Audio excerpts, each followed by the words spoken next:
Il est 21h45. Question de Cindy Loni. Pouvez-vous nous expliquer les raisons qui vous ont amené à décliner l'invitation de Laurent Ruquier à On n'est pas couché?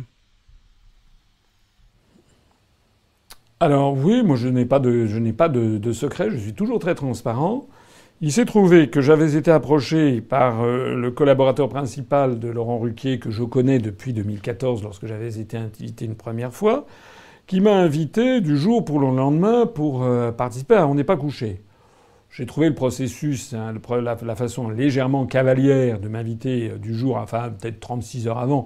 J'ai trouvé que c'était un petit peu cavalier, mais compte tenu de l'audience de l'émission, j'avais demandé comment ça se déroulerait. Et le collaborateur de M. Ruquier m'a indiqué qu'il y aurait 3 parties. Première partie avec M. Fillon, deuxième partie avec M. Dupont-Aignan, troisième partie avec moi-même. Je passais donc en fin de soirée. Bon, j'avais donné mon accord. Même si j'aurais préféré ne pas passer à minuit et demi, j'avais quand même donné mon accord. Ensuite, le jour où ça devait se dérouler, moi, on a demandé qu'il y ait la possibilité d'avoir dans le public des membres de l'UPR, parce qu'il y a quand même environ, 200 personnes qui sont invitées.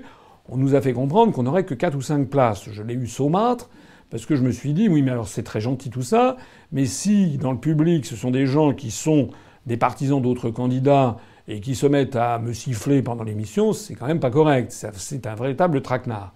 J'ai donc demandé à ce qu'il y ait un petit peu plus de places données que 4 places parmi 220 pour les représentants des militants de l'UPR.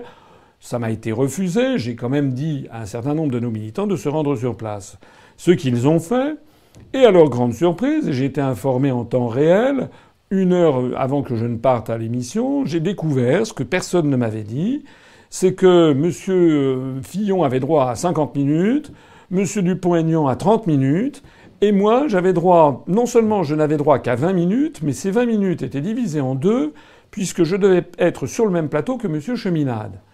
Donc, il n'était hors de question pour moi d'accepter d'avoir une si courte durée, et de surcroît avec un autre candidat, quel qu'il soit. Je n'ai aucune raison, si ce n'est que des mauvaises raisons que tout le monde peut bien comprendre, et qui est de me mettre avec un candidat que tout le monde connaît et qui a fait des scores très très très très modestes lors d'élections antérieures.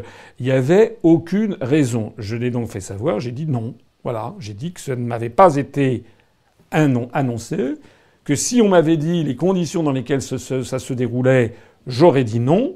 Et comme je l'apprenais 1 heure avant et uniquement par des informations, obtenues parce que nous avions des adhérents qui étaient allés sur place et qui avaient obtenu ça, j'ai fait savoir que je n'irais pas. Voilà.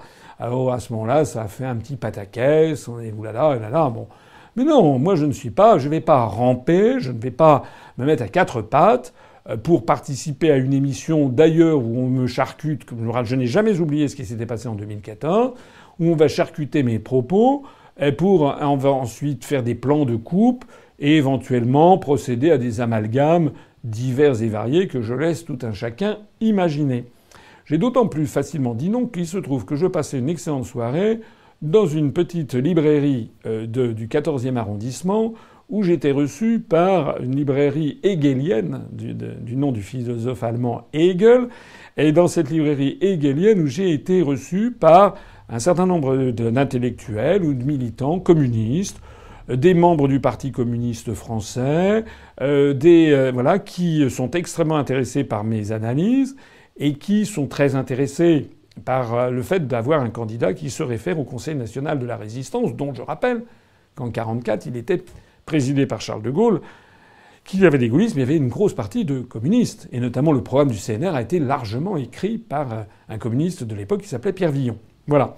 Donc je passais une très bonne soirée. D'ailleurs, au cours de cette soirée, on a noté des convergences. On a vu que certains... Moi, je ne suis pas communiste, ils le savent parfaitement. Mais ils ont compris aussi que j'étais quelqu'un d'honnête, que je prenais des engagements solides, notamment les engagements en matière de service public, de renationalisation. Et ça, je m'y tiendrai. Je n'ai qu'une parole.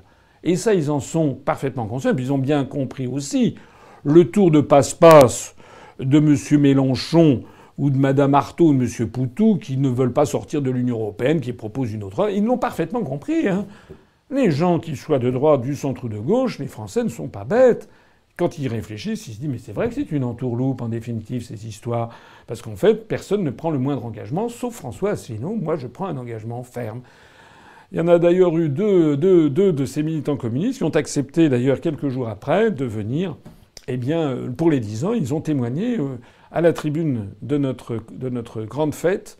Ils sont membres du Parti communiste français, ils sont communistes, mais ils ont dit nous appelons à voter pour François Asselineau. Voilà, c'était finalement très bien.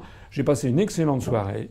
J'ai trouvé des gens qui, comme l'étaient les communistes de jadis ou de naguère, sont des gens qui ont des convictions arrêtées, mais qui aussi peuvent être des gens qui ont de la droiture et qui savent aussi que dans les moments de grand péril, eh ben, il faut savoir se rassembler. C'est ce qui s'était passé avec la résistance française. Au sein du Conseil national de la résistance, il y avait des chrétiens, il y avait des communistes, il y avait des gaullistes, il y avait des socialistes, il y avait même des gens d'extrême droite de la cagoule. De Gaulle avait beaucoup tenu à ce qu'il y en eût. Il l'avait demandé spécialement à Jean Moulin. Mais ces gens d'extrême droite étaient d'accord avec tous les autres pour chasser les Allemands. C'était ça l'essentiel. Comme l'avait dit le poète Aragon, poète français, grand poète français communiste Aragon, il avait dit que la résistance rassemblait celui qui croyait au ciel et celui qui n'y croyait pas. C'est un petit peu l'ambiance qu'il y a eu ce soir-là dans cette librairie. Je remercie encore une fois l'organisateur. C'était vraiment une ambiance tout à fait sympathique et finalement, j'ai pas regretté de ne pas être allé me faire piéger à On n'est pas couché.